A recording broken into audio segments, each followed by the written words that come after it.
जैसे हमारे जीवन में ग्रहों का बहुत महत्व है, वैसे ही हमारे देश की पत्रिका में भी ग्रहों का बहुत महत्व है।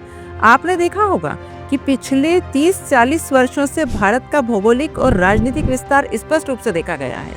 1961 में गोवा, 1975 में सिक्किम, 1948 में हैदराबाद और जूनागढ़ भारत में सम्मिलित किए गए। पाकिस्तान की कुंडली राहु केतु के प्रभाव में लंबे समय से संघर्ष और विघटन की अस्थिरता का सामना कर रही है। 1971 में बांग्लादेश इसका निर्णय जो हुआ था वो इसका सबसे बड़ा उदाहरण है।